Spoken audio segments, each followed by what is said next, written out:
पर उधर अपना बराबर दबाव बनाने के लिए कि हमारे अंडर में रहो, यानी कि तीन तरफ से उन्होंने आपको घेर लिया है। खतरे की बात है भारत की सुरक्षा के लिए, भारत की अर्थव्यवस्था के लिए। उन्होंने बोलने की आजादी इतनी नहीं दी, कहा कि नहीं, काम सब लोग करो।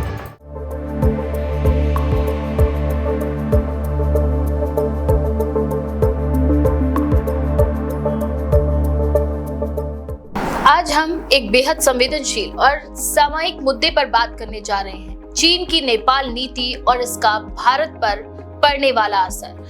पड़ोसी देशों से संबंध किसी भी राष्ट्र की विदेश नीति की रीढ़ होते हैं। नेपाल, जो भारत का ऐतिहासिक, सांस्कृतिक और भौगोलिक साझेदार रहा है, अब चीन के साथ घनिष्ठ संबंधों की ओर तेजी से आगे बढ़ रहा है।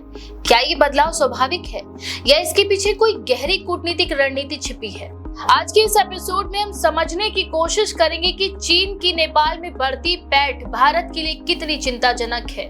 बेल्ट एंड रोड इनिशिएटिव जैसे प्रोजेक्ट्स नेपाल और भारत को किस तरह से प्रभावित कर रहे हैं और आखिर भारत को इस स्थिति से निपटने के लिए क्या रणनीति अपनानी चाहिए। आज हम आपके सामने कई ऐसे गहन और विचारोत्तेजक प्रश्न भी रखने जा रहे हैं जो इस पूरे मसले को कई कोणों से देखने की दृष्टि देंगे।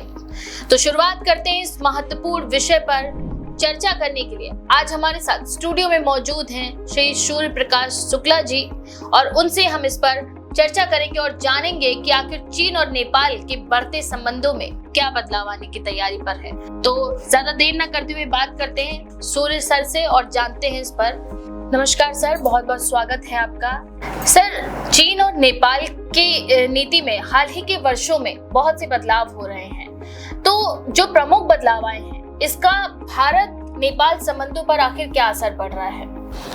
चीन एक ऐसा देश है जिसकी घोषित नीति है कि पड़ोसी देशों को कैसे अपने कब्जे में ले लिया जाए। आपने देखा होगा कि किस तरह तिब्बत से पहले उन्होंने संबंध बनाए, दोस्ती की, वहां अपना कल कारखाने खोले, व्यापार बढ़ाया, धीरे धीरे आना जाना बढ़ाया और एक रात आकस्मिक रूप से वहां के दलाई लामा को भागना पड़ा। सारी व्यवस्था पर फौज ने कब्जा कर लिया। तिब्बत भारत का बिल्कुल पड़ोसी देश था। दूसरा, आपने देखा होगा चीन की एक नीति है कि पहले वहां पर कर्जा दो, लोन दे दो, वहां पर किराए की जमीनें ले लो, फिर उसके बाद धीरे धीरे वहां के लोगों को, जो प्रभावी लोग हैं, उनको कुछ पैसा दे करके अपनी तरफ मिला लो, खरीद लो, और उसके बाद खरीदने के बाद उस देश पर अपना कब्जा कर लो। अब आपने देखा होगा कि कैसे चीन ने नेपाल में पहले कम्युनिस्ट पार्टी बनवाई, कुछ लोगों को चंदा दिया, पैसे दिए, उनसे कम्युनिस्ट पार्टी बनाई। कम्युनिस्ट पार्टी का इनडायरेक्टली मतलब ही होता है कि चीन का समर्थन करने वाली पार्टी, और उस पार्टी को धीरे धीरे और लोगों को पैसा देकर मिलाया।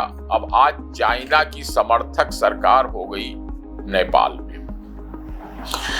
अब आपने देखा होगा किस तरह से उन्होंने ताइवान पर उधर अपना बराबर दबाव बनाने के लिए कि हमारे अंडर में रहो, उधर बगल में कंबोडिया पर, वियतनाम पर अपना प्रभाव दबाव बढ़ाने के लिए लगातार कि हमारे गुट में रहो, हमारे प्रभाव में रहो। खाली बात प्रभाव और गुट की नहीं है। लंका का आपने देखा होगा किस तरह से वहां पर पूरा पैसा लगाते लगाते अंत में उनका सबसे बड़ा बंदरगाह हम्बनटोटा, उसको उन्होंने खरीद लिया, पूरी बंदरगाह ही खरीद लिया। वहां अब व्यापार चाइना का हो रहा है। भारत के लिए ये चिंता का विषय है। उन्होंने मालदीव में किस प्रकार भारत विरोधी सरकार बनवाई, भारत के खिलाफ बयान दिलवाए। उनकी चिंता यह है कि भारत उनके कब्जे में नहीं आ रहा। अब नेपाल में कम्युनिस्ट सरकार बनवाकर भारत के लिए एक स्थायी परेशानी, चिंता का विषय पैदा हो गया है। तो सर, सवाल ये भी उठ रहा है कि जो बेल्ट एंड रोड इनिशिएटिव है, BRI, उसमें नेपाल की भागीदारी भारत के रणनीतिक और भू राजनीतिक स्थिति को भी प्रभावित कर रही है, लेकिन ये किस तरह से प्रभावित कर रही है? बेल्ट एंड रोड इनिशिएटिव चीन की ये नीति है कि एक और आपने देखा पाकिस्तान से पहले ही भारत के संबंध अच्छे नहीं हैं, अभी थोड़े दिन पहले युद्ध हुआ। उधर बांग्लादेश में जब से मोहम्मद यूनुस की सरकार आई है और शेख हसीना जब से भागकर दिल्ली में शरण ले ली है, तब से बांग्लादेश भी भारत के खिलाफ हो गया है। नेपाल में उन्होंने कम्युनिस्ट सरकार बैठा दी है। अब आप बताइए, बिल्ट एंड रोड इनिशिएटिव का मतलब कि वो रोड बनाएंगे, इंफ्रास्ट्रक्चर बनाएंगे पाकिस्तान में, नेपाल में, बांग्लादेश में, यानी कि 3 तरफ से उन्होंने आपको घेर लिया है। अब ये कितनी चिंता की खतरनाक खतरे की बात है भारत की सुरक्षा के लिए, भारत की अर्थव्यवस्था के लिए। और इसका समाधान उतना ही कठिन भी है। क्यों? क्योंकि धीरे धीरे चीन की अर्थव्यवस्था भारत से 10 गुना बड़ी हो गई है और हमारे यहाँ की जो लोकतांत्रिक व्यवस्था जिसमें हम लोगों को बोलने की आजादी देते हैं, वो उसके कारण मैं देख रहा हूं कि यहाँ की विभिन्न राजनीतिक पार्टियां जिनके ऊपर देश को चलाने की जिम्मेदारी, वो आपस में ही लड़ती रहती हैं। वो कोई बात एक पार्टी कहेगी, दूसरी पार्टी उसकी खिलाफत करने लगेगी, यानी कि सरकार की बहुत सी शक्ति केवल अपने विरोधी पार्टियों के को शांत रखने, उनको मैनेज करने में लग जाती है। बहुत से बुद्धिजीवी इसमें बड़ी बुद्धिमानी समझते हैं कि सरकार की हम योजनाओं में कैसे कमी निकालें और कैसे हम अपने बड़े बौद्धिक साबित करें कि हम देखिए सरकार के साथ अलग खड़े हैं, हम खुद को वहां स्थापित कर सकें। खुद को वहां स्थापित करें तो करें, ना भी करें तो अपने को ये दिखावें कि देखिए हम सरकार के खिलाफ खड़े हैं, हम मजबूत आदमी हैं, हम हमारी हैसियत है, हमारा कोई कुछ बिगाड़ नहीं सकता, हम लोकतंत्र में हैं, हम हमारी प्राइवेसी है, हमारी बोलने की आजादी है। और उसका दुष्प्रभाव ये पड़ रहा है कि सन 1949 में चीन आजाद हुआ। उन्होंने बोलने की आजादी इतनी नहीं दी, कहा कि नहीं, काम सब लोग करो, काम सबको मिलेगा, काम करो, चाहे मजदूरी ज्यादा न मिले। 2000 युआन दे करके उन्होंने तमाम मजदूरों को, जिसे आप कह सकते हैं बंधुआ मजदूर, यहीं रहो, यहीं काम करो, खाना मिलेगा, यहीं काम करके देश को बढ़ाओ, लेकिन मजबूती के साथ। अगर आपको राजनीति करनी है तो उन्होंने कहा कि एक पार्टी है, उसी को ज्वाइन कर लो, दूसरी पार्टी मत बनाओ, नहीं तो तुम खिलाफत करोगे और देश का माहौल खराब होगा। अब सोचिए कि उस व्यवस्था के द्वारा उन्होंने चीन को सन 1949 और सन 47 में देश भारत आजाद हुआ, कितना आगे बढ़ा ले गए, खाली इसलिए कि आपस में लड़ो मत, कि हमारे यहाँ के लोगों के लिए कि कोई भी जो सरकार चुन जाए उसको एक बार सब लोग समर्थन देकर आगे बढ़ाओ, विकास कराओ, विकास करने दो, और भ्रष्टाचार के लिए 0 टॉलरेंस को रखो, लालच ना करो, नहीं तो देश कमजोर हो जाएगा। अब बिल्ट एंड रोड के द्वारा वो चाहते हैं कि सड़क बनाओ, ढाका तक जाएं चीन से, दूसरी तरफ कराची तक जाएं, नेपाल में काठमांडू नहीं, आके सोनौली और बढ़नी और बीरगंज में बैठ जाएंगे चाइना के लोग। और जिस तरह से उन्होंने अभी, आपने सुना होगा गलवान घाटी का नाम, आपने सुना होगा अरुणाचल का नाम, कि वो तो चाहते हैं, दावा करते हैं कि पूरा अरुणाचल हमारा है, वो तो दावा करते हैं कि पूरा उत्तरी कश्मीर बढ़ाते जाएं, जाएं, कि लेह लद्दाख वो हमारा है।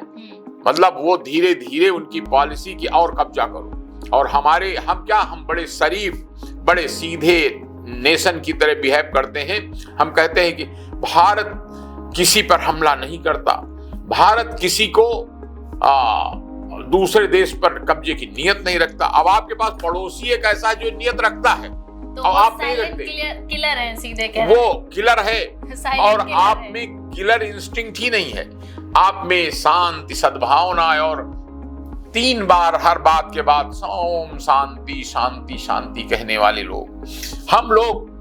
अब ये बेल्ट एंड रोड इनिशिएटिव के द्वारा भारत को 3 तरफ से इन लोगों ने घेर लिया है, उनकी जो योजना है।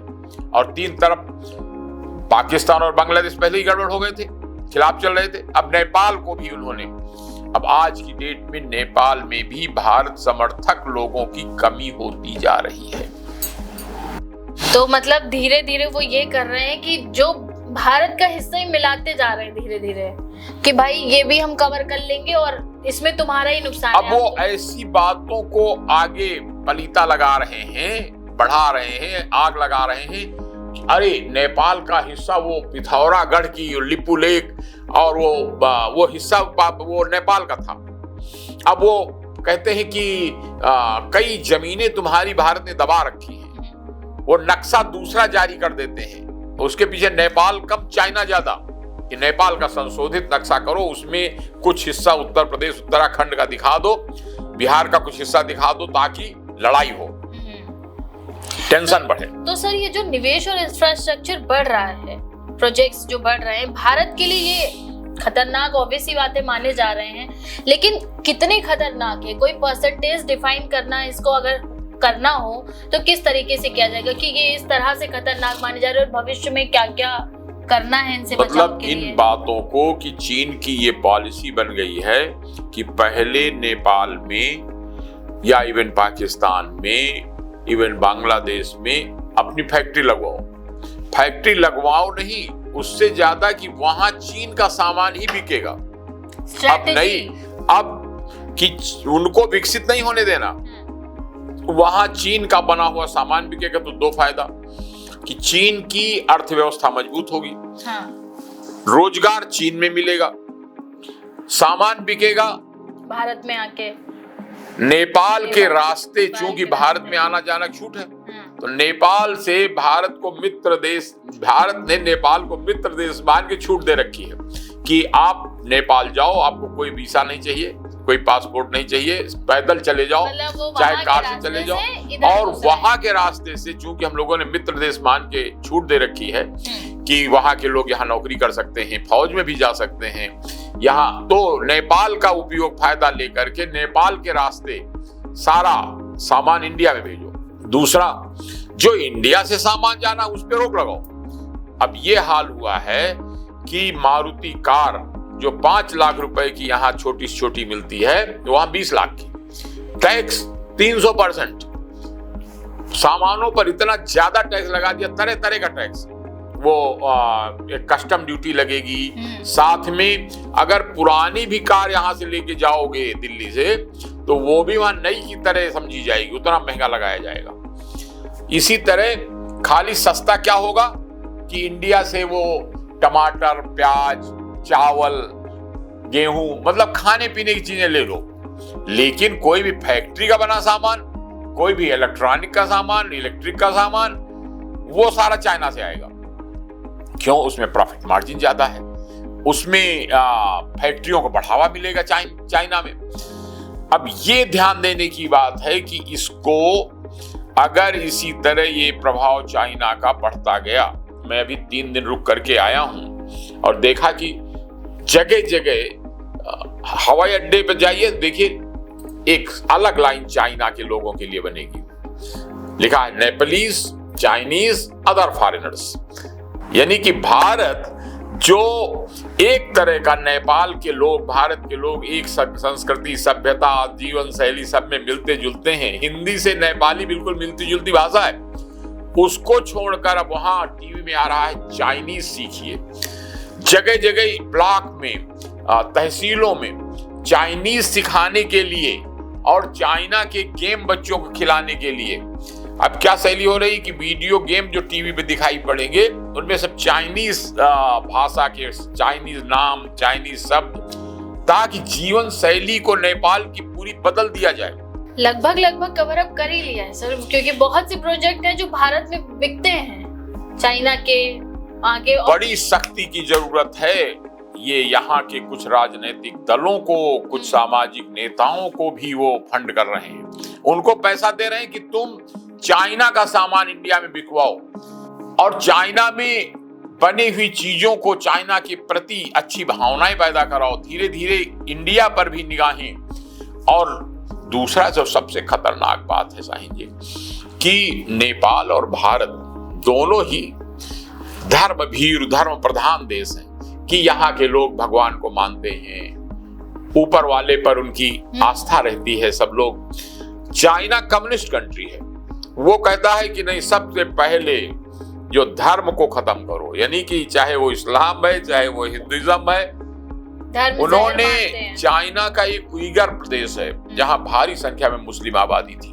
तमाम मस्जिदों को सब तोड़वा दिया, खुला ऑर्डर कर दिया ये मस्जिद तोड़ दो, कोई आदमी दिखाई न पड़े जो छोटी गोल टोपी लगाए, कोई खुला इस्लाम का बात ना करे, तमाम को मरवा दिया गया। वहाँ रूल्स भी बहुत स्ट्रिक्ट है, और रूल्स इतने स्ट्रिक्ट है, आपने सुना होगा कि वहां जो संघाई में जो चौक में विद्रोह प्रदर्शन करने के लिए लड़के बैठे थे, उन पर आर्मी की तोपें लगवा करके उड़ा दिया गया, तमाम स्टूडेंट मर गए। लेकिन आतंक ऐसा, डर ऐसा लोगों में, काम करो। और अब चाइना की वो पॉलिसी, चाहे भले दबाव कहिए, तानाशाही कहिए, आतंक कहिए, जो मनो कहिए, लेकिन उसका असर ये पड़ रहा है कि भारत की अर्थव्यवस्था को दबा देने के लिए कि यहाँ का कोई सामान न बिके, यहाँ का इलेक्ट्रिक का सामान, यहाँ का इलेक्ट्रिक का सामान या फैक्ट्रियों का कोई सामान, तमाम फैक्ट्रियां इंडिया में बंद हो गई। वो सब सामान यहाँ के, और वहां पर डंडे की ताकत से मजदूरों से सस्ते में सामान बनाओ, सस्ता सामान बिकेगा। स्किल जरूर होनी चाहिए आपके अंदर, ये कहना है उनका। और वो काम करना सिखाओ और बातें नहीं, कभी सम्मेलन और मुशायरा नहीं करना, बातें गप्पे नहीं लगाना, डंडे के हर आदमी काम करेगा, बिल्डिंगें बनाते जाओ, भले रहने वाले हो ना हो। रहने वाले तमाम हजारों ने लाखों क्वार्टर खाली पड़े हैं, लेकिन काम सब कोई काम करे। अब हमको अगर अपना लोकतंत्र बचा कर रखना है तो हमें एक चीज सीखना है कि हम लोग एक रहें, एकजुट रहें। देश को अगर बचाना है, नहीं तो पहला काम वो करेंगे कि कोई भी मंदिर, मस्जिद, गुरुद्वारा, कोई भी चर्च, ये सब देश विरोधी हैं। धर्म को वो अफीम मानते हैं। चाइना एक धर्म अधार्मिक देश है, तो वहां 96% लोग केवल कम्युनिज्म को मानते हैं। धर्म को नशा यानी खाओ, कमाओ और मर जाओ। धर्म नशा है, धर्म की बात छोड़ो, ना हिंदुइज्म, ना इस्लाम, ना कोई नहीं। तो सर, इसमें मिलिट्री कोऑपरेशन या कहें कि चीन नेपाल रक्षा सहयोग भारत की सुरक्षा नीति के लिए क्या खतरे की घंटी भी है, जिस तरह से ये लोग प्रिपरेशन कर रहे हैं? साईं जी, ये समझ लीजिए कि जब उन्होंने नेपाल की गवर्नमेंट पे कब्जा कर लिया, बांग्लादेश में वहां की सरकार पर अपना प्रभाव बढ़ा दिया।